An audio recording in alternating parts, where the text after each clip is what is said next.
May ninang po ako, si Ninang Malu. Kababata siya ng nanay ko.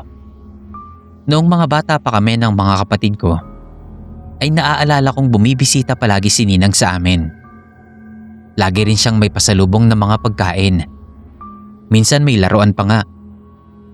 Dahil ako ang inaanak ng ninang ko, minsan ako yung may mas maraming pasalubong. Minsan din patago niya akong binibigyan ng pera. Walang asawa at anak si Ninang. Kahit medyo matanda na siya. Ayaw niya ring mag-asawa sa pagkakatanda ko tuwing inaasar siya ni Mama. Mahal na mahal ko yung si Ninang. Ang kaso nga lang, bigla na lang naming nabalitaan na namatay na siya. Bigla na lang daw itong inatake sa puso. Dead on arrival na pagdating sa ospital. Yung ilan sa mga kwento ko rito hindi ko na masyadong maalala. Mga nakwento na lang din ito sa akin ni Mama noong lumalaki ako. Pumunta kami noon sa probinsya nila Ninang para sa lamay niya. Kami lang dalawa ni Mama ang magkasama. Dahil medyo malayo yung probinsya nila Ninang. At hindi rin kaya ni Mama na isama yung dalawa ko pang kapatid.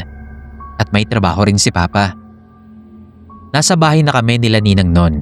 At naaalala ko na sobra ang iyak ko sa kabaong niya. Pinapatahan na nga ako ng ibang mga kamag-anak ni Ninang. At si Mama medyo nahihiya na ata. Kaya sinabihan niya akong tumahan na. Nakaupo na ako nun sa bangko. At humihikbi-hikbi na lang at sinisinok. Nang bigla na lang akong nawala ng malay. Pagising ko, nasa kwarto na ako ng kapatid ni Ninang. Hindi ko na masyadong maalala. Pero pagising ko, naalala kong iyak ako ng iyak. At sabi ako ng sabi na huwag kunin si Ninang.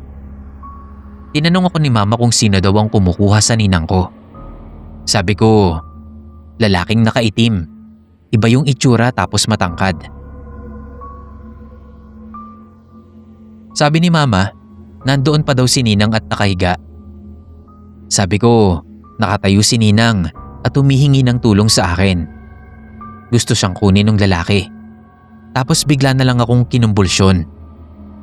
Dinala na ako noon nila Mama sa ospital. Pero pagdating doon, normal naman daw ang kondisyon ko. Nagalit pa nga si Mama. Dahil may narinig siyang nurse na nagsabi na baka nag-iinarte lang daw ako. Kaya agad niya raw pinaayos yung papel ko para makaalis na agad at makahanap ng ibang ospital. Pero nung nasa labas na kami, sinabihan si Mama na pumunta daw sa albularyo at baka may dumikit na raw na elemento sa akin. Kaya ayun, pagising ko ulit, nasa albularyo na kami. Usok at plato na ang nakikita ko. Tandang-tanda ko pa nun yung sinabi ng albularyo. May kamamatay lang daw na mahal sa buhay ang nakadikit sa akin. Humihingi ng tulong. May isa pang kasama yung albularyo. Kumakausap daw yun ng espiritu. Ninang ko daw ang nakakapit sa akin. Humihingi ng tulong dahil kinukuha siya ng isang elemento. Doon na lang din namin nalaman na matagal na palang may bumabagabag kay Ninang. Mga bulaklak daw. O minsan, ginto na bigla na lang napupulot. Minsan magagandang bato. Ikinuwento yun ng pinsan ni Ninang. Siya kasi yung napagkukwentuhan agad ni Ninang dahil magkapit-bahay lang sila. Magpapaalbularyo na nga din sana sila noon. Kaso nga, ayun at biglang namatay. Yung nag-uusap na noon ay yung albularyo at yung pamilya ni Ninang. Gumaling na din ako. Pero 3 araw din atang nandun ako na nagpapakita pa rin sa panaginip ko si Ninang. Tuluyan lang yung nawala noong eksaktong araw na nakuha na daw ng albularyo yung kaluluwa ni Ninang. Hindi ko alam kung paanong ginawa ng albularyo yon. Pero salamat na lang talaga at nakabalik pa ang espiritu ni Ninang mula sa mga kamay ng manliligaw niya.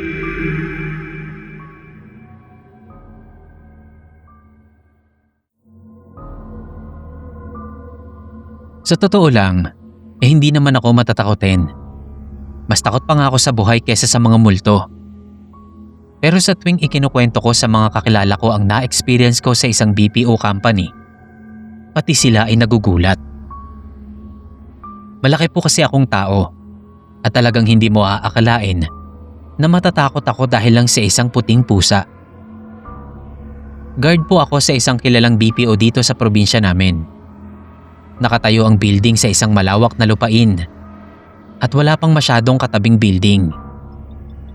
Pero malapit pa rin naman yon sa kalsada at mga kainan tulad ng isang sikat na fast food. Mag-isa lang ako na nasa may gate sa may likod at nagkakape. Kalaliman na rin kasi ng gabi noon. May mga pusa din pala kami dito. 3 sila. Kada duty ko, pinapakain ko rin sila. Mas okay din kasi at hindi masyadong nakakabagot kapag nandyan sila. Pero may isang partikular na pusa noong gabing iyon ang dumating. Noon ko lang siya nakita. Puti yung balahibo niya at sobrang haba ng buntot. Mukha naman siyang puspin. Pero yung buntot niya talaga ang kakaiba. Sobrang haba nun. Siguro 2 beses na singhaba ng katawan ng pusa ang haba nun. Tinawag ko at papakainin ko sana. Pero hindi ata ako naiintindihan. Sa isip ko nga, baka kako foreigner at hindi nakakaintindi ng mingming at pss. Natawag sa pusa. Kaya nilapag ko na lang sa malapit yung cat food. Habang kumakain siya, parang lumalaki na siya sa paningin ko. Ewan ko pero yung haba ng buntot niya ay nagiging kapareho na ng haba ng katawan niya. Hanggang sa matapos siyang kumain ay sobrang laki niya na. Doon na ako natakot. Parang magic kasi. Paanong lalaki ng ganun ang pusa sa pagkain lang ng cat food? Doon ko na hinawakan ng baril ko. Naramdaman ata ng pusa dahil bigla na lang siyang tumapang. Yung nag-hiss ba? Hindi ko maalala sa Tagalog.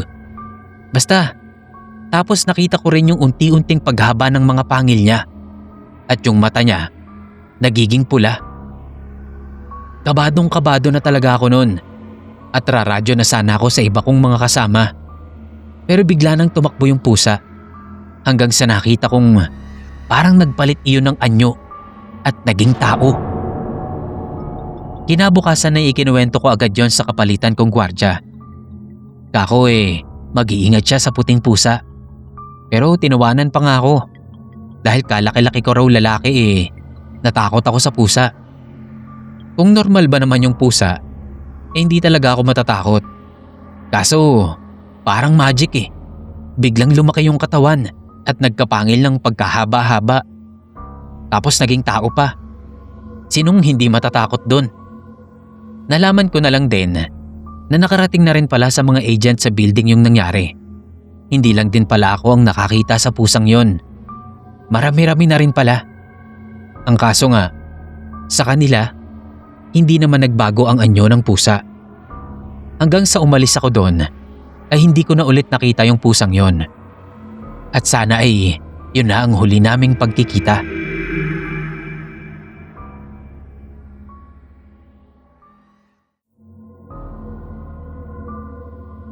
Ang kwento ko ay tungkol sa ninang kong si Ninang Liza.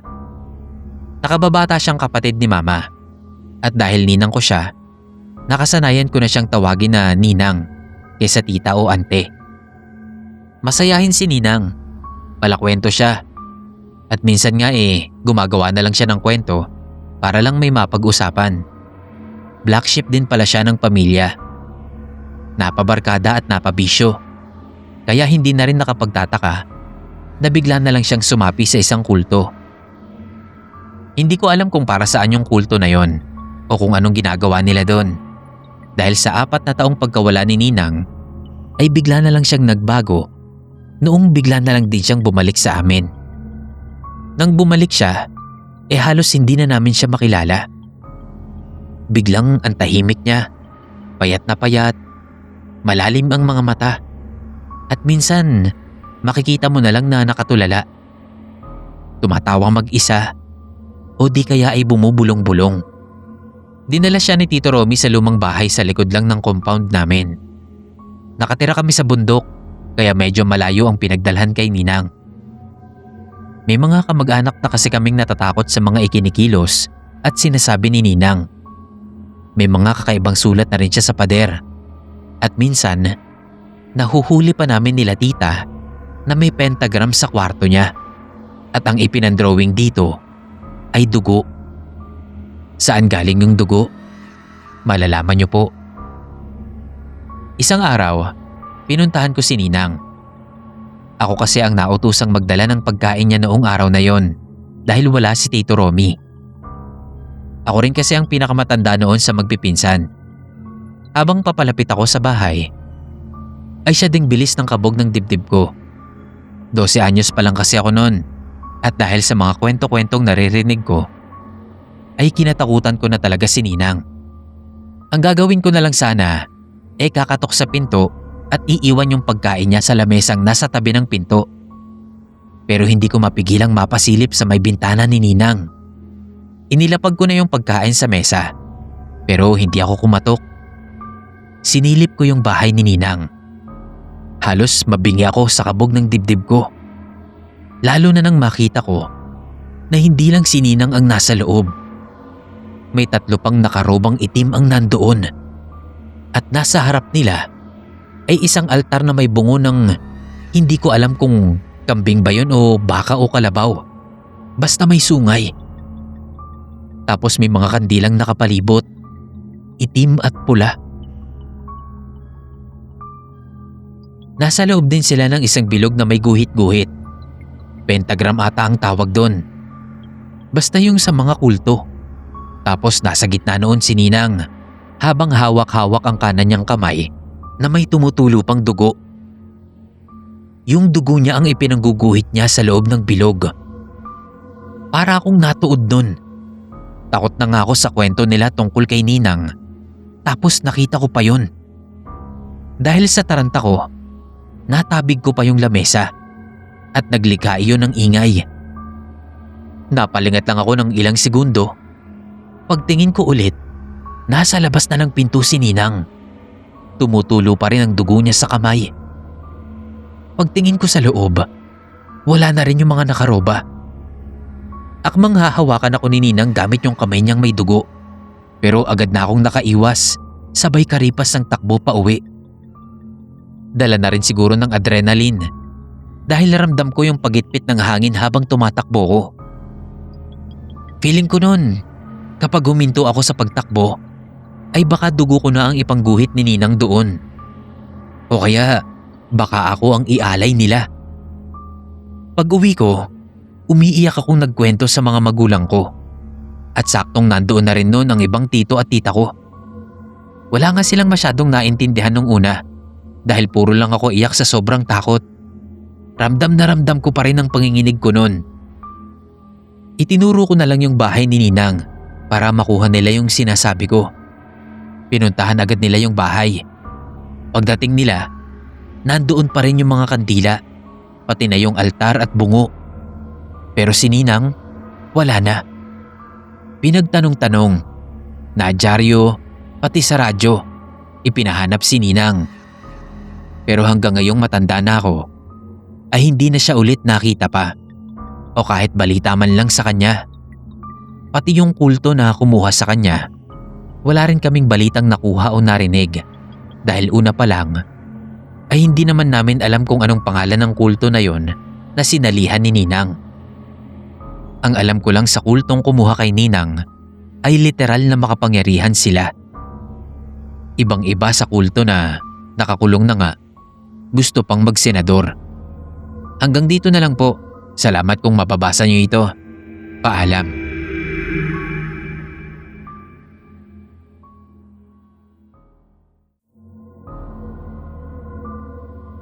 Simula pa lang, humahanga na talaga ako kay Ninang Rita. Paano ba naman, sa edad niyang 56, mukha pa rin siyang nasa late 20s. Makinis ang balat, walang kahit isang kulubot.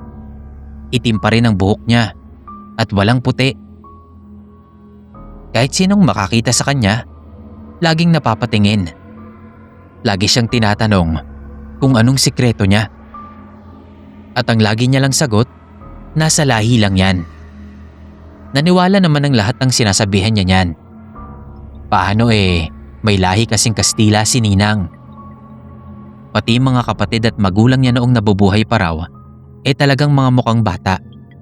Kaya hindi na rin nakapagtataka.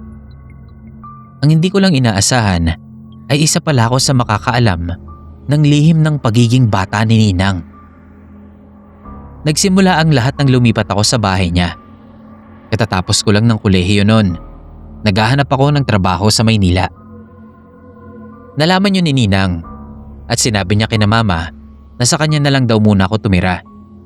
Sakto naman at wala siyang kasama sa bahay, kundi ang katulong lang nila. Nung tinanong ako nila Mama, pumayag agad ako.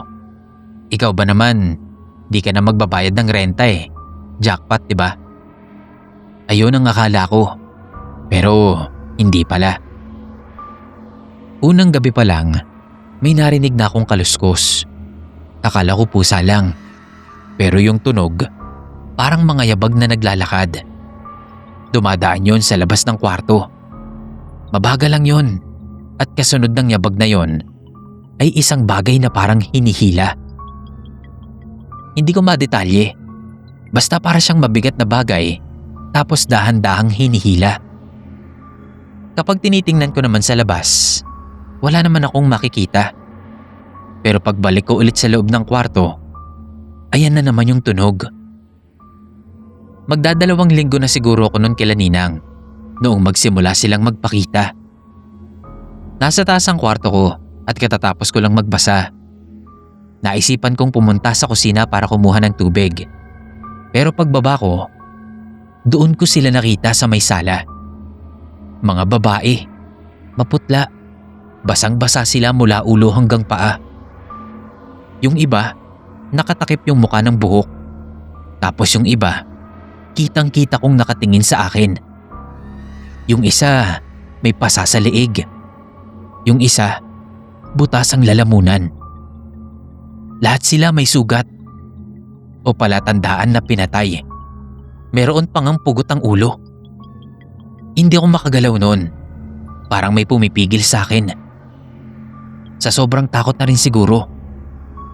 Paano ay bigla na lang silang dahan-dahang naglakad papalapit sa akin? Sa isip ko, sigaw ako ng sigaw na wag silang lalapit. Pero sa mga oras na yon, hindi ko talaga magalaw ang bibig ko. Kahit nga huminga, nahihirapan ako. Papalapit na sila nun sa akin. Mga ilang dipa na lang siguro. At naisip ko na baka papatayin na nila ako. At noong naramdaman ko na may humawak sa kamay ko, ay mas lumakas pa ang kabog ng dibdib ko. Akala ko nga lalabas na yung puso ko sa dibdib ko sa lakas ng kabog. Napapapikit na lang din ako sa sobrang takot ko. At kahit magdasal, hindi ko nagawa. Paggising ko, nasa kwarto na ako at umaga na. Mga ilang araw na hindi nagparamdam yung mga babae. Pero naghinala na rin ako sa bahay ni Ninang. Akala ko nga bahay ni Ninang talaga yung may problema. O di kaya ay mga gamit niya sa bahay. Lalo na yung isang malaking salamin na nasa sala. Pero hindi pala. Isang gabi kasi, nakita ko si Ninang sa puwang ng pinto ng kwarto niya. Akala ko nagro-rosaryo. May kandila kasi sa harap niya at meron siyang hawak sa kamay niya. Akala ko pabango. Pero nung tinapon niya yun sa kamay niya, kulay pula. Tapos ipinahid niya sa mukha niya. Napasinghap ako, kaya napatingin siya sa pinto. Nagtago ako sa pader. Tapos wala na akong maisip, kaya nagpanggap na lang akong daga. Effective naman, kasi narinig kong sinarado ni Ninang yung pinto. Pagkarinig ko nun, dahan-dahan na akong pumunta sa kwarto ko. Gulong-gulo ang utak ko nun. Ang daming pumapasok na ideya sa utak ko. Yung mga babaeng multo, yung hindi pagtanda ni Ninang, tapos yung dugo. Sigurado kong dugo yun. Amoy na amoy ko yung metal. Basta, kahit hindi man ako sigurado, ay napagtagpi-tagpi ko sa utak ko. Kinabukasan, nagpaalam na ako kay Ninang na uuwi na ako ng probinsya. Sabi ko na lang, hindi ko na kinaya yung trabaho ko. Magpapahinga muna ako. Akala ko nga magagalit siya o maghihinala. Pero hindi naman. Matiwasay naman akong nakauwi sa amin. Pagkatapos ng 6 na taon, nabalitaan na lang namin na namatay na si Ninang. Sabi, cardiac arrest daw. Nagulat pa nga ako. At sa akin niya ipinamana yung bahay niya sa Maynila. Pero imbis na tirhan, ibinenta ko na lang. Sana lang talaga walang maging reklamo yung nakabili.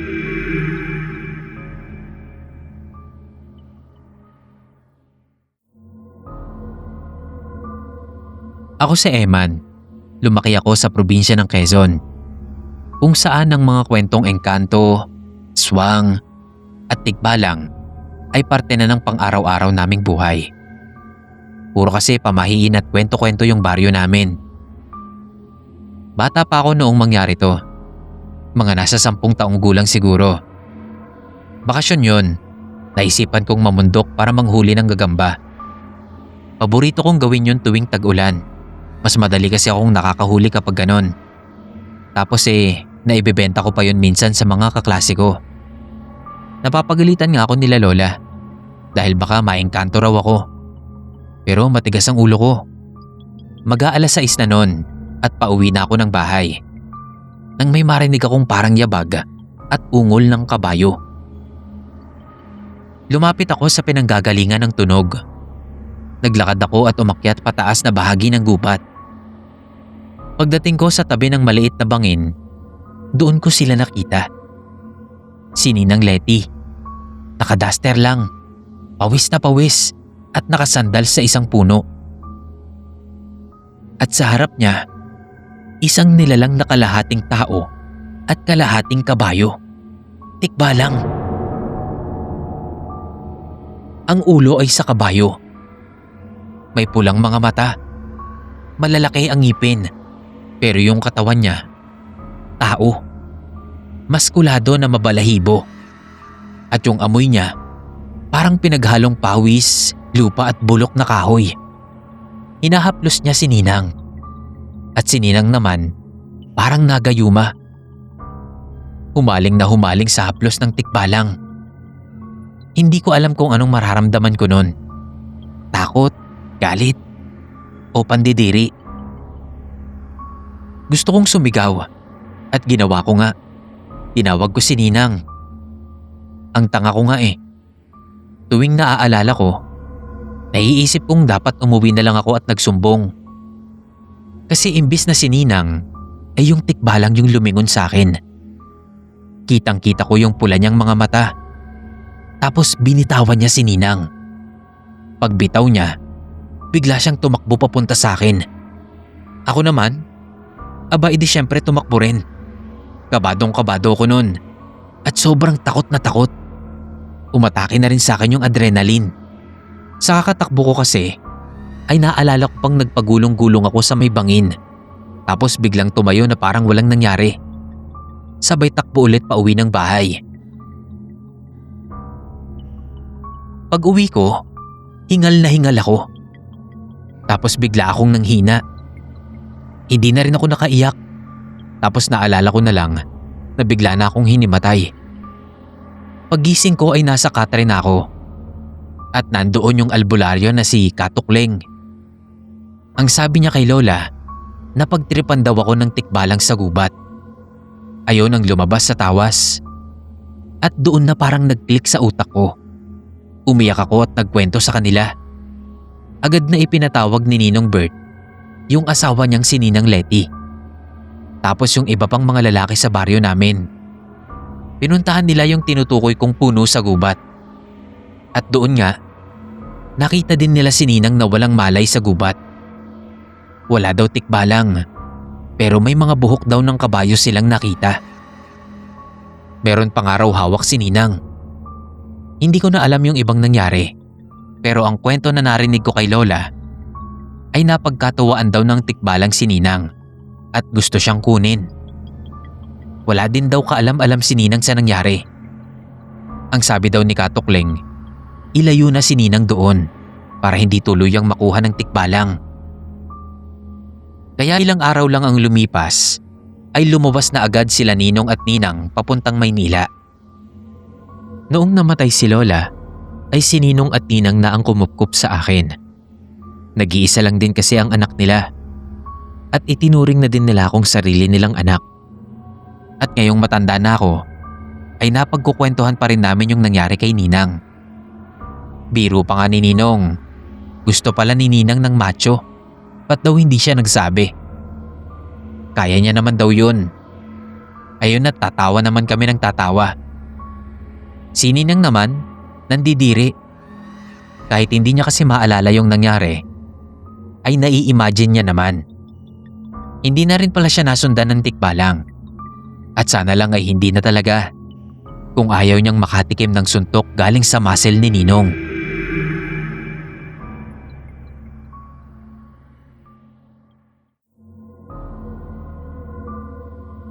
Ako si Jomar. Lumaki ako sa bayan ng Capiz. Oo, alam ko na siguro ang iniisip mo. Aswang capital yan. Laging may kwento tungkol sa aswang dito. Pero sanay na kami. Para bang parte na lang din siya ng kultura ng lugar namin. Hanggang sa sininang test ko mismo ang naging laman ng bangungot ko. Simula pagkabata ay naging mabait na sa akin si Ninang. Hindi siya masungit at suplada. Balambing din sa akin si Ninang at laging may dalang pasalubong sa tuwing dadalaw sa bahay. Wala siyang anak, kaya ako raw ang pinakamalapit sa puso niya. Palasimba din si Ninang at tuwing may sakuna, lagi siyang nandyan para tumulong. Nung huling summer bago ako mag-senior high, nakituloy muna ako sa bahay nila Ninang habang inaayos pa yung bahay namin. Sa ibang lugar kasi nagtatrabaho si Mama at yung kapatid at mga trabahador ang natutulog sa bahay. Dahil malapit lang naman ang bahay nila Ninang, imbes na makipagsiksikan ako sa kanila, kila Ninang na lang ako nakikitulog. Malaki naman ang bahay ni Ninang. Medyo luma na, pero maayos pa naman at malinis. Wala rin masyadong mga gamit, kasi mag-isa lang ata siya sa bahay. Mga unang gabi, wala naman akong naging problema. Pero bandang kalagitnaan ng linggo, napansin ko na tuwing 12:00 ng gabi, lumalabas si Ninang ng bahay. Sa likod siya dumadaan. Minsan tinatanaw ko pa siya ng tingin. Tapos kukurap lang ako, ay bigla na siyang mawawala. Isang madaling araw, puyat ako sa pagre-review. Narinig ko na naman yung pagbukas ng pinto. Nakita ko si Ninang. Nakaduster habang naglalakad palabas.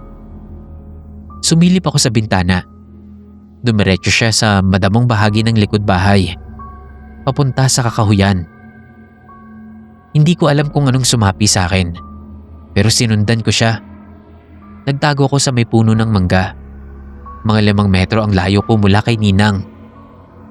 Tumigil si Ninang sa isang puno. May kinuha siyang isang sako. Parang may laman dahil gumagalaw-galaw yung sako. Pero hindi ko malaman kung ano. Bigla niya itong pinunit gamit ang matatalas niyang kuko.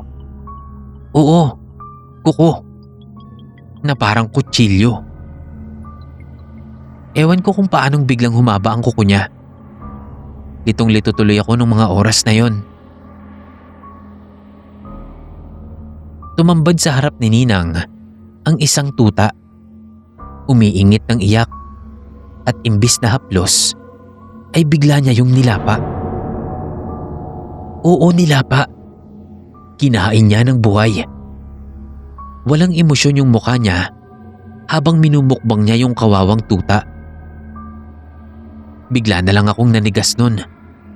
Ramdam ko na rin yung pangunguryente ng paa ko. Hindi rin ako makasigaw. Pero yung kabog ng dibdib ko nun, sobra-sobra na. Wala na akong marinig nun kundi yung kabog ng dibdib ko. Dahil sa sobrang takot at kaba ko. Nang matapos siya, parang may ibinulong siyang dasal. Tapos bigla siyang lumingon. At doon ko nakita yung itsura ni Ninang. Mapula yung mga mata niyang nanlilisik. May dugo yung mukha niya. At yung buhok niya, namumuti. Nangungulubot din yung mukha niya. Pero unti-unti yung nawala. Parang magic. Bigla siyang naging yung ninang ko ulit na mabait. Hindi yung halimaw na nakita kong kumakain ng kawawang tuta. Hindi ko alam kung nakita niya ako. Pero ang ginawa ko ay noong nagbalik na ang tingin niya sa sako, ay agad na akong kumaripas ng takbo pa uwi sa bahay niya.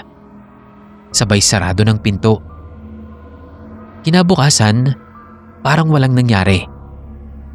Si Ninang, nakangiti na ulit, nagluto pa ng tsampurado. Pero hindi ko na siya matingnan sa mata. Pagkatapos nun, gabi-gabi na akong nananaginip na kinakalmot ako. May mga iyak din ng sanggol. May mga pakpak na malalaki at kung ano-ano pa. Naparanoid din ako ng sobra. At sa dulo ng panaginip ko, ay laging si Ninang ang nakikita ko. Hindi ko na rin pala ulit nakitang lumabas ng bahay si Ninang tuwing madaling araw. Pero may naririnig pa rin akong mga kapitbahay ni Ninang na nawawala ng mga alagang hayop. Halos gabi-gabi rin akong kabado. Kasi baka mamaya ay ako naman ang mapagtripan niyang lapain. Kaya din siguro ganun yung mga panaginip ko. Buti na lang ay sumapit din ang isang buwan. At natapos na yung bahay namin. Agad na ako nung nagpaalam kay Ninang. At bumalik na ako sa bahay. Wala akong ibang pinagkwentuhan nito. Laking takot ko na lang kay Ninang.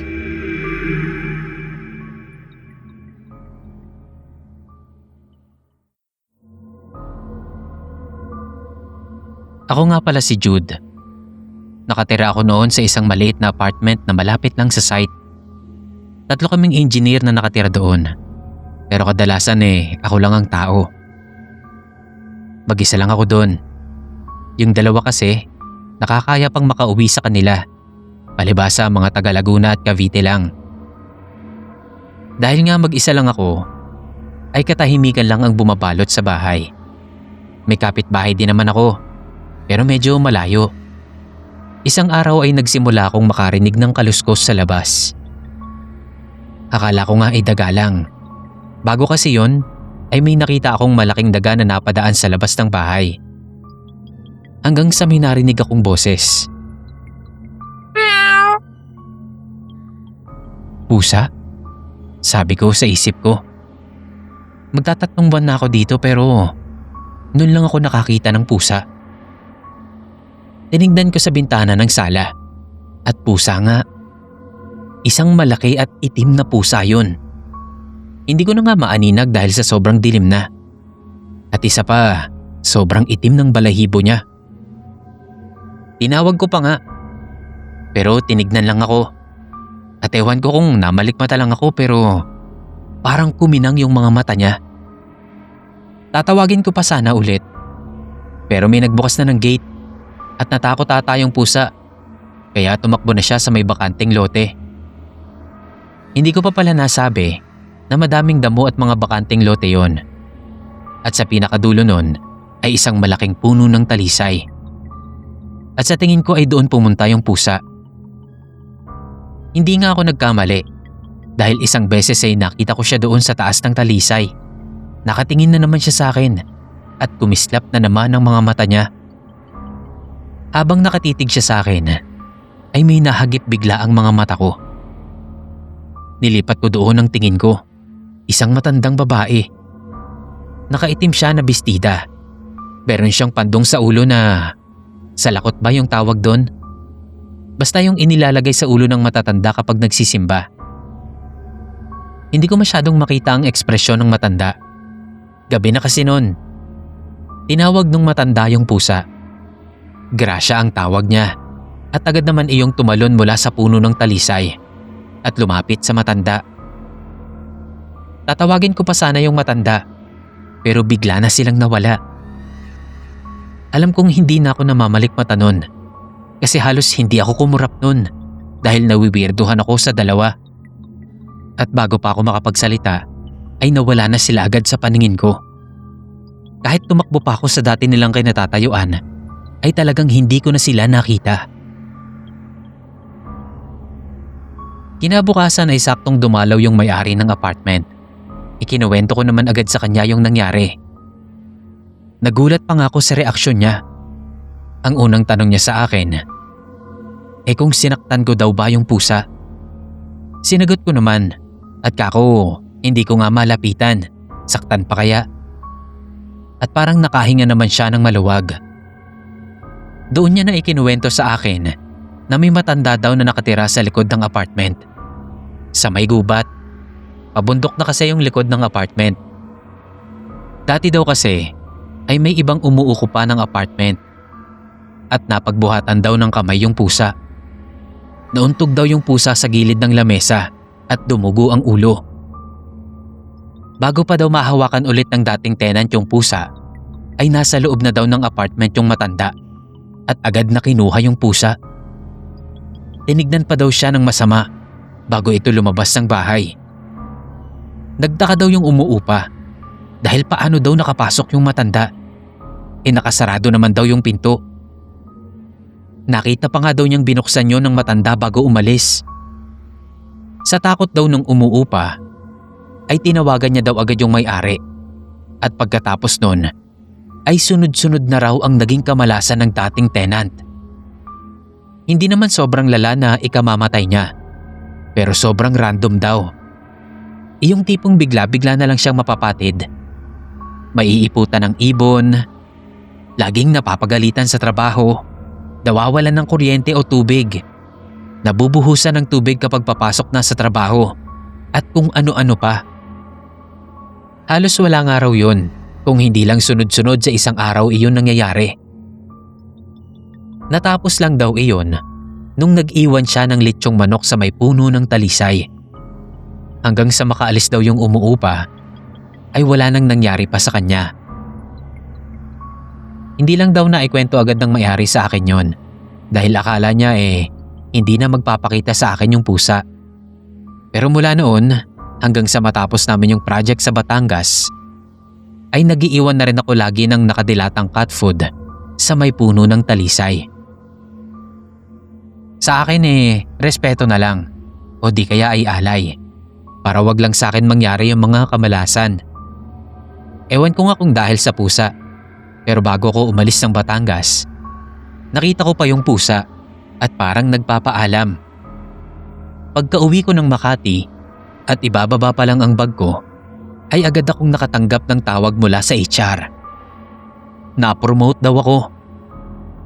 Hindi ko alam kung ginalingan ko lang talaga sa trabaho ko sa Batangas o baka dahil na rin yon sa pusa. Pero salamat kay Gracia dahil sa grasyang ibinigay niya sa akin.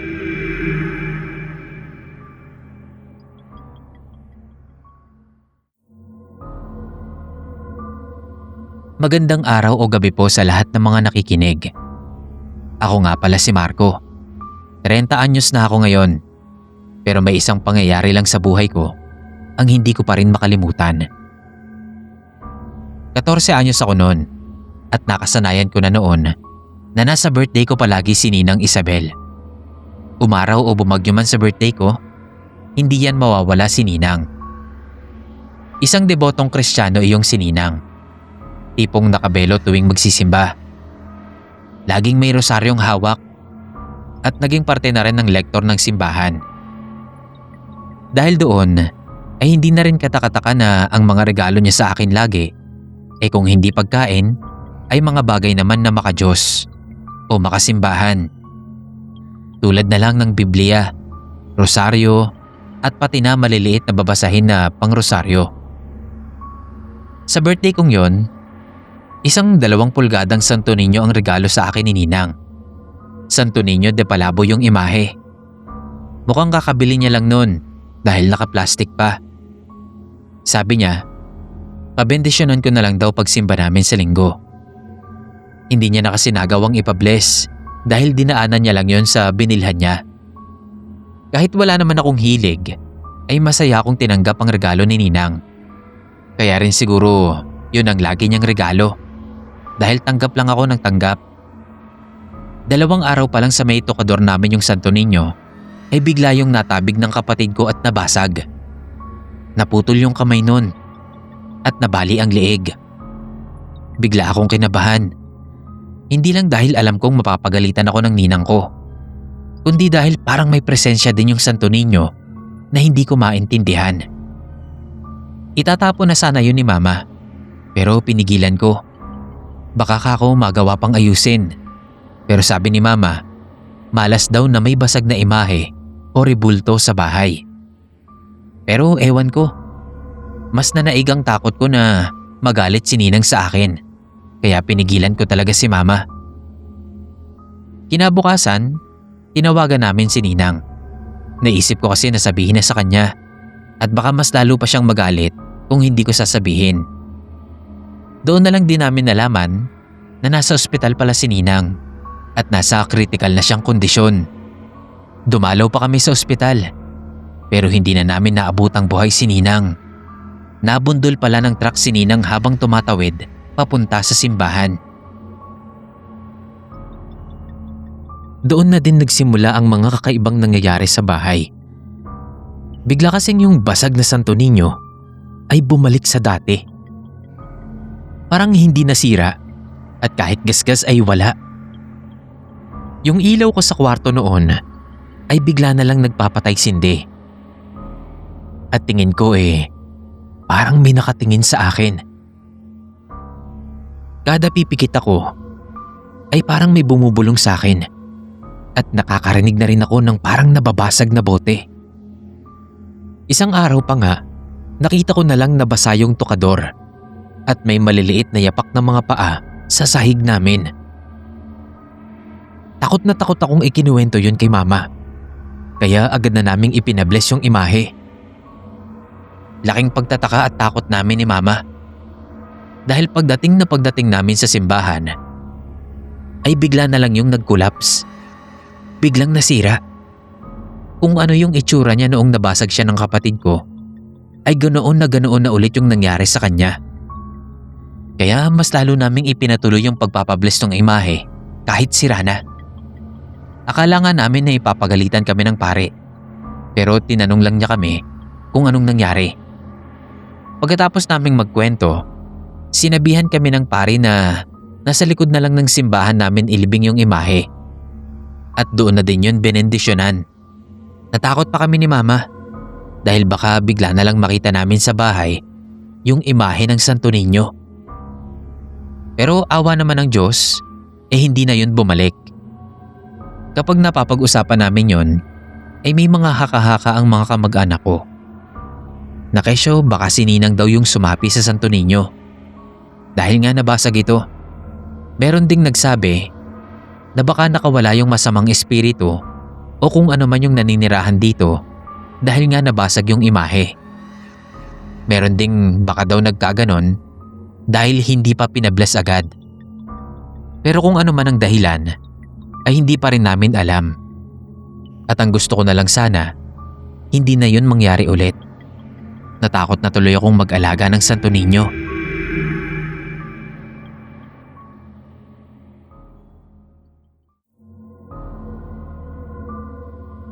Naniniwala po ba kayo na nakakapag-alis ng masamang espiritu o maligno ang mga pusa? May 2 kasi akong pusa at mas naging magaan ng buhay ko noong makasama ko sila sa bahay. 6 na taon na rin ang nakakalipas. Bagong lipat ako sa bahay na tinitirhan ko ngayon. Nabili ko to doon sa bidding sa Pag-ibig at swerte namang walang nakatira. At maayos-ayos pa rin yung bahay. Kaya konting renovation lang ang ginawa ko. Pero habang inaayos ko yung bahay, ay parang ang bigat ng pakiramdam ko. Minsan nga binabangungot pa ako. May mga bagay o gamit din akong nawawala na lang bigla. Tapos parang ang gloomy ng vibes ng bahay. Habang nangyayari yon, ay doon na dumating ang isa sa mga pusa ko. Ewan ko kung saan siya galing. Pero nakita ko na lang siya sa loob ng gate ko at ngiyaw ng ngiyaw sa may pinto. Kuting pa siya nun, At wala naman akong kaalam-alam sa pag-aalaga ng kuting o pusa. Pero sabi ng ex-girlfriend ko, alagaan ko daw. Dahil swerte yun. At malamang na kaya nasa bahay ko ito ay para daw protektahan ako. Dahil mahal ko yung ex ko at utu-utu ako, sinunod ko naman. Pinavet ko din yung kuting at binilhan ng pagkain. Masakit din sa bulsa yun. Pero mula nang dumating si Bumblebee sa bahay, ay nawala na yung mga bangungot ko at yung mga pagkakawala ng mga gamit ko. Kaso ang pumalit naman ay yung mga tae niya sa kung saan-saan na hindi ko mahanap. Hanggang sa mag-break kami ng ex ko. At luksang-luksa ako nun. Halos gusto ko na ngang magpakamatay nun. Pero sa tuwing gugustuhin ko, ay lumalapit agad sa akin si Bumblebee. At para bang sinasabihan ako na huwag kong gagawin. Doon na dumating si Chinchin, yung isa ko pang pusa. Puspin din siya. Nasa labas naman siya ng office. Kulay puti at nakatingin sa akin habang hinihipak yung 2 kaha ng sigarilyo. Ewan ko ba? Pero para siyang si Bumblebee. Parang pinagsasabihan niya rin ako. Nagtanong-tanong ako kung may nagmamay-ari na ba kay Chinchin. Nung wala namang umangkin, kinuha ko na rin at iniuwi.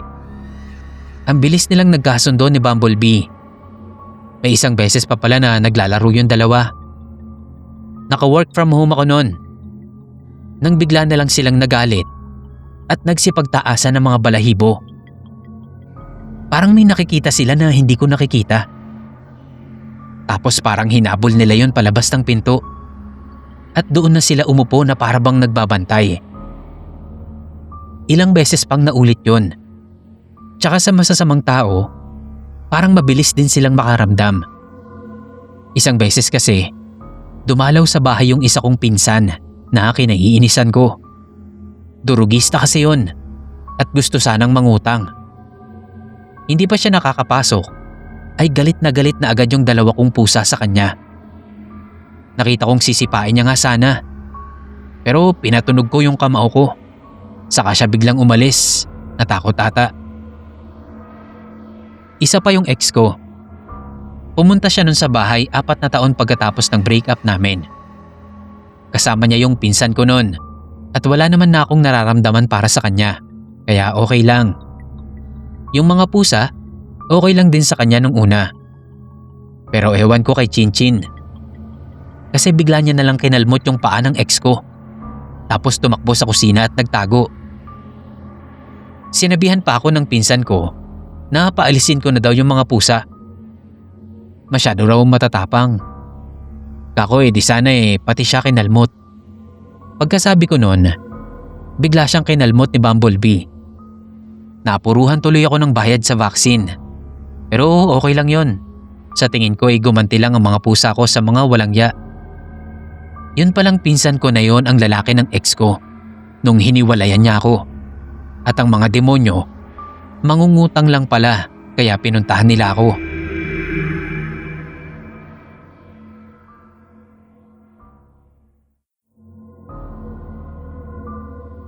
Ako nga pala si William at nagtatrabaho sa isang design and construction company. Single pero wala pa ring ipon dahil sa pusa kong si Ichigo. Oo, sa anime ko nakuha ang pangalan niya. Fan na fan kasi ako noon mula pa noong bata pa ako. Main Coon si Ichigo. Malaki at gwapong-gwapo ang tindig. Mabait si Ichigo. Gentle giant kumbaga. Kulay itim din pala ang kulay niya na merong konting dilaw. Unique ang itsura niya at lalo naman ang laki niya. Kaya nagulat ako sa nangyari sa amin. Dahil alam kong dito sa village namin ay ako lang naman ang may alagang Maine Coon. Baka hindi nga lang sa village, pati na rin sa buong bayan. Pangarap kong pusa si Ichigo at mahal na mahal ko siya na parang anak ko talaga. Nagsimula ang lahat noong nakaraang buwan. Pauwi ako galing sa office. Pagod na nga gutom pa. Dumiretso ako sa bahay at sinulubong ako ni Ichigo sa may pintuan. Kinarga ko siya, kinis sa ulo, sabay baby talk sa kanya. Binaba ko siya agad dahil gutom na nga ako. Pagkatapos kong kumain ng noodles, nagpunta ako sa kusina para lagyan yung bowl ni Ichigo. Huling pagkain niya na yon ngayong araw. Isinama ko na rin doon yung vitamins at gamot niya. Nagka-gingivitis kasi siya nung nakaraan. Noong inilapag ko na yung pagkain niya, hindi tulad ng dati na nagmimiyaw siya na parang nagpapasalamat. Yung miyaw niya parang ismid. Tapos nung hahaplusin ko na sana siya, bigla akong kinalmot. Kaya napaatras ako. Ang weird pero hindi ko na lang pinansin. Pero kinabukasan, mas naging kakaiba ang mga pangyayari. Umaga yon at nagkakape ako sa balcony. Nakita ko si Ichigo sa loob, natutulog sa sofa. Pero pagkalingon ko sa garden sa ibaba, nakita ko si Ichigo. Hindi siya si Ichigo. Hindi siya yung pusa ko. Isa pang Ichigo. Parehong-pareho sila. Walang pagkakaiba. Ipinikit ko pa yung mga mata ko. Pagdilat ko ulit, wala na yung pusa. Sa isip-isip ko, baka ako gutom lang to. Pero hindi doon natapos. Sa mga sumunod na araw, laging may isa pang Ichigo sa dalawang lugar. Isang Ichigo sa loob ng bahay at isa pang Ichigo sa labas. Ang mas nakakatakot pa ay pareho silang tumutugon sa pangalang Ichigo. Pareho silang umaamo sa akin. Isang gabi habang nanonood ako ng TV, naramdaman ko na parang may nakatingin sa akin. Paglingon ko, nakita ko ang dalawang Ichigo. Nakaupo sila sa sahig at nakatitig sa akin. Yung isa ay sa labas ng bahay at nakatitig sa loob. Salamin kasi yung sa may veranda. Para silang nag-uusap gamit ang mga mata nila. Ang isa parang nagtatanong. Ang isa naman parang sumasagot. Hindi ko na kaya. Kinuha ko na yung rosaryo ng lola ko na nakasabit sa dingding at saka ako nagsimulang magdasal. Habang nagdarasal ako, nakita kong unti-unting lumabo yung isang Ichigo. Para siyang nagdi-disintegrate. Nagiging abo. Yung totoong Ichigo naman, lumapit sa akin at sumiksik. Nang matapos akong magdasal, wala na yung isang Ichigo sa labas. Simula nun, naging maayos na ulit ang lahat. Wala na akong nakikitang iba pang Ichigo sa bahay. Pero hindi ako mapakali. At para makasigurado, ay kumonsulta ako sa isang albularyo. Wala naman akong ibang nasabi sa kanya nung tumawag ako. Pero pagdating niya sa bahay, natakot agad ako sa sinabi niya. Dahil nalaman niya agad na may gumagaya sa pusa ko. At isa daw yung masamang maligno. Nung tinanong ko kung bakit ako ginagambala at bakit ginagaya ang pusa ko, sinabi lang ng albularyo na hindi naman lahat ng maligno ay may dahilan. Minsan parang mga bata lang din daw ang mga yon at naghahanap lang na mapagtitripan. Binigyan ako ng albularyo ng isang maliit na sachet ng asin at bawang. Pinalagay niya iyon sa may unan ko sa kwarto. Sinabihan niya ako na magsaboy ng asin bago mag-alas 6 ng gabi at magdasal. Sinunod ko naman lahat ng bili ng albularyo at nag-a-angelus ako tuwing hapon. Hanggang ngayon, hindi ko pa rin alam kung bakit ako ang napili ng maligno. Pero laking pasasalamat ko at wala namang masamang nangyari sa amin ni Ichigo.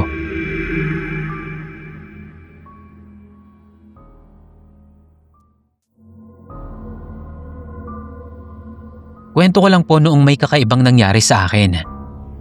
At isang grupo ng mga pusa ang nagligtas sa buhay ko.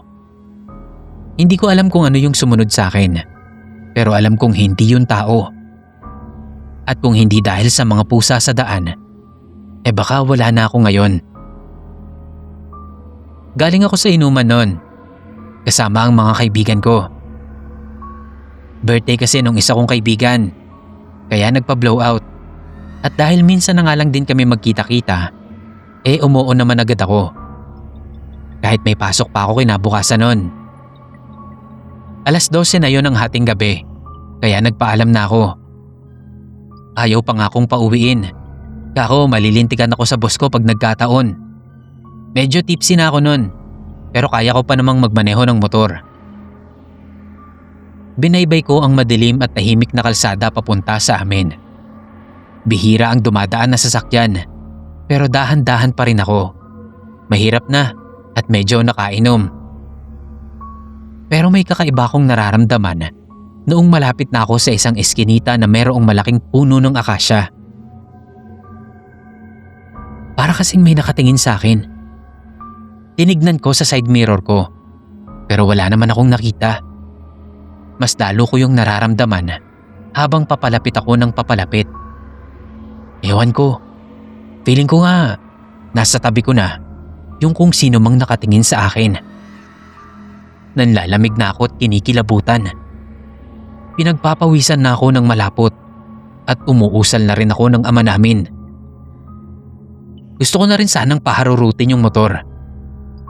Pero nung nakita ko ang isang grupo ng mga pusang nagkukumpulan sa gitna ng kalsada, sa harap mismo ng akasya, siguro may mga 20 sila mahigit at iba-iba ang kulay nila. May puti, itim, orange at yung iba't ibang kulay. Kaya napahinto ako dahil nakaharang sila sa daan. Tiningnan ko sila, sabay sabi kong pwedeng makiraan. Pero imbis na tumabi, ay lumapit sila sa akin at tumingin sa likod ko. Maya-maya, nagsihiyawan yung mga pusa. Tumayo yung mga balahibo nila at galit na galit sa kung sino man yung nasa likod ko. Dahil nagtataka ko, lumingon ako sa likod ko kung sino yung sinisinghalan nila. At laking gulat ko na lang na isang matangkad na anino na may pulang mga mata ang nakatingin sa akin. Mata lang niya at hulma ng katawan ang nakikita ko dahil nasa medyo madilim siyang parte. Kahit hindi ko makita ang ekspresyon ng mukha niya, ramdam na ramdam ko na gusto niya akong atakihin o sunggaban. Basta parang gusto niya akong patayin. Tumayo yung mga pusa sa pagitan ko at ng anino. Parang pinoprotektahan nila ako. May isang pusa na parang leader ata ng grupo. Tumingin siya sa akin at parang sinasabi na umalis na ako. Kaya kahit takot ay pinaandar ko na ulit ang motor ko at saka humarurot ng alis. Pagdating ko sa bahay, agad kong inilak ang pinto at mga bintana. Hindi ako nakatulog buong gabi.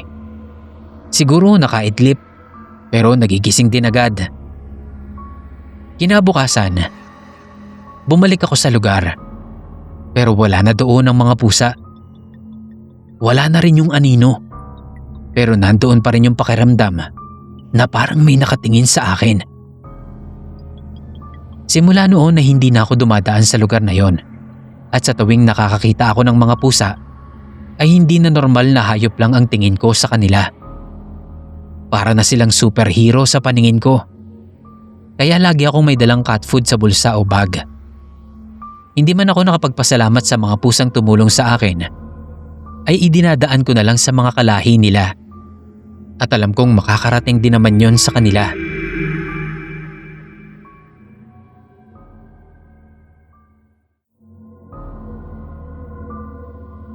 Alam niyo ba yung familiar? Hindi yung pamilyar na literal ha. Yung familiar na supernatural. Sabi ni Google, ay isa daw itong supernatural being na nakadikit sa isang tao, bagay o gamit. Pwede rin itong maging tao o hayop ang itsura. Natanong ko lang kasi may kwento ako tungkol sa kanila. Hindi naman masyadong nakakatakot, pero kakaiba kasi. May lola kasi ako na taga-probinsya. Medyo matagal na ito. Bata pa ako noon nung pumunta ako sa kanila para magbakasyon. Manggagamot ang lola ko. at may alam din siya tungkol sa itim na mahika. Pero ang sabi niya sa amin, hindi niya na raw ito ginagawa dahil gusto niya ng mamahinga. Ito pong si lola ko, may kasama siya laging pusa kahit saan siya magpunta. Kahit nga kapag igagala namin siya sa mall, kasama niya yung pusa na yon na ang pangalan ay Belen. Mabait naman si Belen. Lagi lang siyang tulog. O di kaya ay nakaupo lang sa kung saan. Hindi rin siya nagnanakaw ng ulam. May mga oras pa nga na naglalaro kami sa may bundok, sinasamahan niya kami. Parang tao din kasi siya na nauutusan din ni Lola. Kaliko ang kulay ni Belen. Puti, itim at orange ang kulay niya. Pero mas malaki siya kaysa sa ibang pusa na pakalat-kalat sa probinsya. Pero hindi tulad ng ibang pusa, ay kay Lola lang siya nagpapahimas. Sasama naman siya sa iba, pero hindi siya nagpapakarga o kaya ay nagpapahimas. Kapag ginalaw mo siya, aangilan ka niya, sabay kalmot. Kaya lahat din ng tao sa bahay ingat na maapakan siya o kaya ay masagi. Na hindi naman madalas mangyari dahil halos lagi naman siyang nasa tabi ni Lola. Nawiwirduhan na nga kaming magpipinsan dahil kakaiba talaga si Belen. Kaya minsan, binibiro namin ang Lola na baka tao talaga si Belen. O kaya, baka maligno. Kasi nga kakaiba siya. Tinatawanan lang kami ni Lola, sabay-sabing kapag namatay daw si Belen, ay mamamatay din siya. Akala namin ay dahil sobrang mahal lang niya si Belen, kaya niya nasasabi yon. Pero huli na nung malaman namin na magkadikit pala ang buhay nila ni Belen. Nasa Maynila na kami noon. Saka si Mama nakatanggap ng tawag na naghihingalo na daw si Lola. Tarantang-taranta si Mama habang nag-aayos ng gamit naming magkakapatid. May mga naiwan pa nga kami. Pero dahil nagmamadali na, ay iniwan na namin. Nakauwi naman kami agad ng probinsya at doon ko nakita si Lola. Katabi niya sa kama ang naghihingalo ding pusa na si Belen. Bigla na lang daw nawalan ng malay si Lola. Tapos nung magising, sobrang tamlay na at ayaw nang kumain. Tapos tinawag niya si Tito Jun. Siya kasi ang kasama ni Lola sa bahay. Kunin niya daw si Belen sa may gubat. Nung pagkakuha ni Tito kay Belen, ay naghihingalo na rin ito. Sabi ni Lola, itabi raw sa kanya. Sa lagay ni Belen, para siyang pinukpok sa ulo. Naagapan naman ng pagdurugo. Pero dahil baka matanda na rin kasi si Belen, kaya hindi niya nakinaya. Ilang oras lang mula ng pagdating namin, ay sabay na binawian ng buhay si Lola at si Belen. Pero bago pa yon, ay tinawag kaming mga apo ni Lola. Sabay sabi niya, kahit kailan daw, ay wag na wag kaming mananakit ng kahit na anong hayop. Dahil hindi naman daw namin alam kung hayop lang talaga yon o elemento na. Iyak na kami ng iyak noon habang tumatango lang sa sinasabi ni Lola. Kinabukasan, nalaman na lang namin na namaga ang kamay at paa noong pumalo kay Belen. Napagkamalan niya daw si Belen na nagnanakaw ng ulam nila. Galit na galit si Tito Jun noon dahil yung lalaki daw ang pumatay kay Lola. Doon na din namin nalaman na familiar pala ni Lola si Belen. At ang kaluluwa at puso nila ay magkadugtong. Ilang araw lang din ang lumipas ay pinaglamaya na din yung pumatay kay Belen. At mula noon ay lagi na rin akong nag-iingat na huwag makapanakit ng mga hayop dahil tulad ng tao ay may buhay din sila.